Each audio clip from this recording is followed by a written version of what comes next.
তেমনি আজকে যেখানে হয়তো রাহুলের এই দুর্ঘটনাটা ঘটলো, সেখানে হয়তো বিচটা ফাঁকা ছিল, সে ফাঁকা দেখে ওখানে ওরা শুটিং করছে, কিন্তু একবারও ভাবিনি যে বিচটা ফাঁকা ছিল কেন। ফাঁকা তখনই তাকে থাকে যখন সেই জায়গাটা নিরাপদ নয়, সেখানে চান করতে দেওয়া হয় না বলেই ফাঁকা থাকে, সেখানে টুরিস্ট আসতে দেওয়া হয় না বলেই ফাঁকা থাকে। কিন্তু শুটিং যখন আমরা করি, আমরা ফাঁকা জায়গা দেখি কিন্তু শুটিংটা করি সুবিধে করে। ম্যানেজার হয়তো ভাবছে আমি পরে আমি পারমিশন নিয়ে নেব, সেইটা হয়তো সেইভাবে হবে না, তখন আর তারা করতে পারবে না। যেই মুহূর্তে ক্লজটা ম্যান্ডেটরি হবে, অটোমেটিক্যালি প্রোডাকশন হাউস থেকে সেই তৎপরতা নিয়ে তারা সমস্ত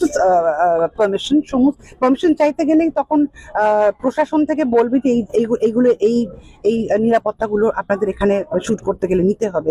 তো অটোমেটিক্যালি আমার মনে হয় অনেক বেশি আমরা সিকিউর অবস্থায় শুট করতে পারবো, কারণ আর্টিস্ট তো ইমোশনাল।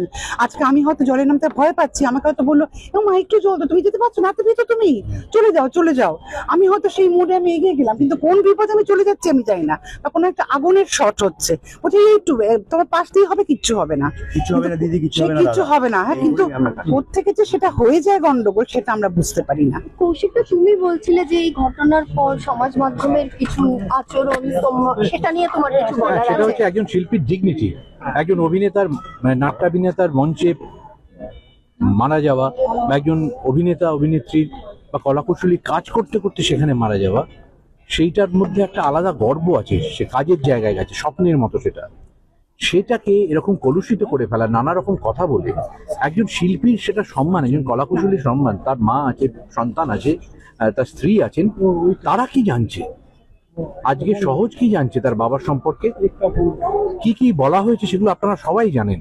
সেই কথাগুলো গর্বের, আমাদের বাবা বা দাদা বা ভাই বা সন্তানের জন্য বললে আমাদের ভালো লাগতো। এইটুকুনি ডিগনিটি পেতে পারে না রাহুল, সেইটা বলি। এবং পাশাপাশি মিডিয়া থেকে বহু আছেন, সবার কথা আমি একদমই বলছি না, যারা ওর জীবনের পুরনো বিভিন্ন বিতর্কিত সময়, বিভিন্ন বিতর্কিত কথা, ছবি, এগুলো তুলে এনে এখন এমন একটা কাটাছেড়া করছেন, এই নিয়ে যদি তাদেরকে বেঁচে থাকতে হয়, তাদের নিজেদের ব্যক্তিগত না না যেগুলো নিয়ে নানা রকম কথা মতামত আছে, সেইগুলো দিয়ে যদি তাদেরকে খেয়ে পড়ে থাকতে হয়, এর থেকে লজ্জার হওয়াটা বন্ধ হয়ে যাওয়া উচিত তাদের। অত্যন্ত হিউমিলিটিং, এবং আপনারা অপছন্দ করে আপনারা একদম গর্ববোধ করবেন না যে আজকে 30টা লাইক হয়েছে বা 2000 লাইক হয়েছে, সেটা অত্যন্ত লজ্জার, এটা লাইক করার কিচ্ছু নেই। আজকে সেইটুকু ডিগনিটি দিন, সেইটুকু সম্মান দিন প্রতিটি কলাকুশলী এবং শিল্পীকে, আর কিচ্ছু না।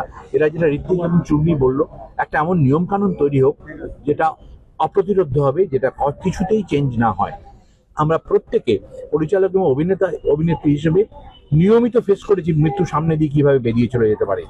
সে বিরাট কাঁচের দেয়াল ভেঙে পড়া হোক, বা সমুদ্রের জলে জোয়ারের সময় বসে থাকা হোক, নানা রকম ক্ষেত্রে সামনে গাছ ভেঙে পড়ে যাওয়া হোক, মাথায় পুরনো বাড়ির উপর থেকে বিশাল চাঙড় মাথা পায়ের সামনে পড়া হোক, তার কোনো রকম থাকে না, আমরা জাস্ট বাই চান্স বেঁচে রয়েছি।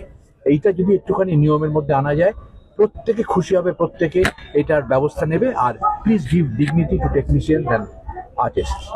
তুমি তো থানাতেও গিয়েছিলে, যেখানে এফআইআর লঞ্চ করা হয়েছে সঠিক তদন্তের জন্য, এখানেও এসছো, অনেকে বলা হচ্ছে যে দ্বিখণ্ডিত, কেউ হয়তো ওখানে আছে কেউ নেই, তোমাকে তো আমরা যাদের কাজ নেই তারা এসব দ্বিখণ্ডিত আলোচনা করে। শিল্পী কখনো ভাগ হয় না, সে যে রাজনৈতিক দলেরই হোক। আজকেই বড় এখানে মিডিয়ার কেউ প্রশ্ন করলেন যে অন্য রাজনৈতিক দলের শিল্পীরা এসছেন, আমি নাম জিজ্ঞেস করলাম, একজন আমাদের অত্যন্ত শ্রদ্ধেয়া অভিনেত্রীর নাম বললো।